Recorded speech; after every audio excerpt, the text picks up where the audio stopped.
बस्तर की आवाज़ भी सुन लेते हैं। विजय बोथरा जी हमारे साथ बने हुए हैं, चैम्बर ऑफ कॉमर्स के प्रतिनिधि हैं, उनसे समझने की कोशिश करते हैं। दोनों पक्षों को आपने सुना, लेकिन व्यापारी और स्थानीय लोग किस ढंग की संभावनाओं को वहां देखते हैं, सरकार के प्रयास को कैसे वो देखते हैं। आज मुख्यमंत्री जी आए थे, क्या लग रहा है वहां पर नई संभावनाएं खुल रही हैं क्या विजय जी, विमल जी?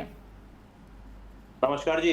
जी मैं विमल बोथरा जी, वरिष्ठ उपाध्यक्ष Bastar chamber of commerce and industry Jagdalpur. बोलिए। देखिए, जहां तक बात 24-30 की है तो उद्योग की अपार संभावनाएं हैं। अपार संभावनाएं इसलिए भी बनती है कि जो 24-30 का जो आया है उसमें स्थायी पूंजी अनुदान काफी क्षेत्रों में बढ़ा है। रिसोर्ट होटल के लिए विशेष पैकेज के साथ अनुदान दिया जा रहा है। पहली बार भारतीय जनता पार्टी की सरकार के द्वारा हॉस्पिटल के लिए भी अनुदान दिया जा रहा है। ये पहली बार हो रहा है। बस्तर वैसे पिछड़ा क्षेत्र है, स्वास्थ्य के लिए यहाँ का भाई जो है विशाखापट्टनम या रायपुर या उससे अन्य क्षेत्रों के ऊपर डिपेंड रहता है, लेकिन अनुदान देने से हमें उम्मीद है कि काफी हॉस्पिटल जो है बाहर के वो बस्तर आएंगे। और आज भी कुछ एमओयू हुए हैं। उम्मीद है बस्तर में काफी संभावनाएं रहेगी। रोजगार के अवसर खुलेंगे जिससे यहाँ के लोगों को काम मिलेगा।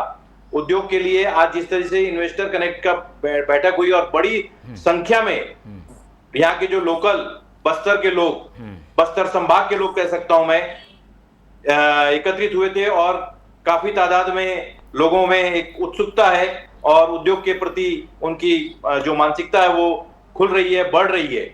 आपको एक बात और बताना चाहूंगा, बीजापुर जो भारी नक्सलवादी क्षेत्र था वहां भी पहली बार 3 राइस मिल खुलने जा रही है।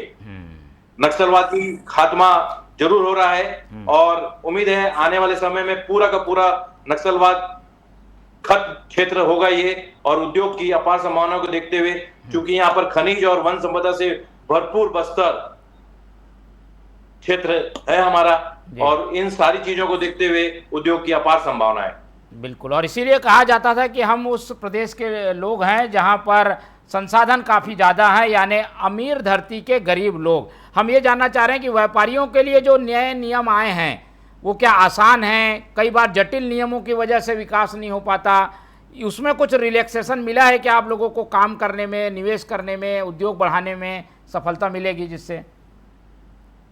नहीं, जटिल समस्याएं नहीं है। सारे चीजें वो हम कर सकते हैं और पूर्व में भी उद्योग यहाँ पर चल रहे हैं। ठीक है, उद्योगों की संख्या कम होगी लेकिन आने वाले समय में उद्योग बढ़ेंगे। रिसोर्ट होटल लगातार, क्योंकि तीरथगढ़ चित्रकूट पर्यटन क्षेत्र है और वहां अभी 2-3-4 रिसोर्ट होटल ओपनिंग मतलब खुल रहे हैं। लास्ट स्टेज में है, कुछ खुले हैं, कुछ आगे खुल रहे हैं। तो ये सारी चीजें पर्यटन को देखते हुए, बस्तर विकास को देखते हुए ही व्यापारी यहाँ का आगे बढ़ रहा है। ठीक है, और कोई जटिल समस्या इसलिए नहीं रहती क्योंकि जो प्रक्रिया होती है वो प्रक्रिया तो हमें पूर्ण करनी होती है और वो सारे लोग करने में सक्षम है।